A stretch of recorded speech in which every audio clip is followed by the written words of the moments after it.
വാ തുറന്നാൽ കള്ളം മാത്രം പറയുന്നത് നമ്മുടെ പൂക്കി CM VD സതീശൻ സാറിന്റെ അടുത്തൊരു കള്ളത്തരം കൂടി എല്ലാരും കൂടെ പൊക്കിയിരിക്കുകയാണ്. ഇന്നലെ സതീശൻ സാറ് വാർത്താ സമ്മേളനത്തിൽ വന്നിട്ട് ദേശാഭിമാനി പത്രമൊക്കെ പൊക്കി പിടിച്ച് എന്നാ മാസ് ഡയലോഗായിരുന്നു. അത് കഴിഞ്ഞിട്ട് കൈയടിക്കാൻ കോൺഗ്രസിലെ കുറെ പൊട്ടന്മാരായ VD സതീശൻ ഭക്തരും. എന്നിട്ട് എന്തായി?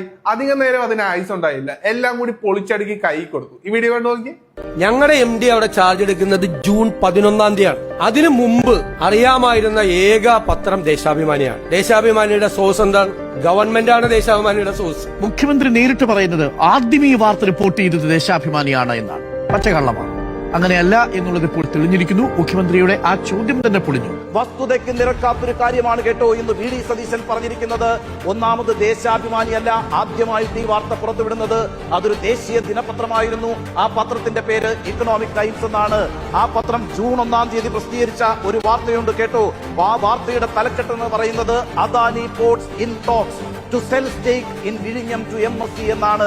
അതായത് മെഡിറ്ററേനിയൻ ഷിപ്പിംഗ് കമ്പനിയുമായി അദാനി പോർട്ടിന്റെ ഉടമസ്ഥർ ചർച്ചകൾ നടത്തിക്കൊണ്ടിരിക്കുന്നു ഓഹരി കൈമാറാൻ.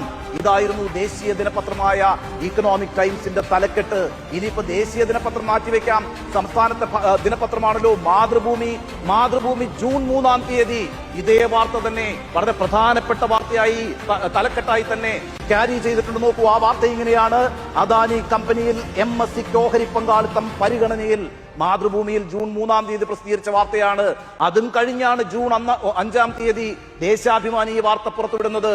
അപ്പോൾ സതീശൻ വസ്തുതകൾക്ക് നിരക്കാത്തൊരു കാര്യമാണ് പറഞ്ഞിരിക്കുന്നത്.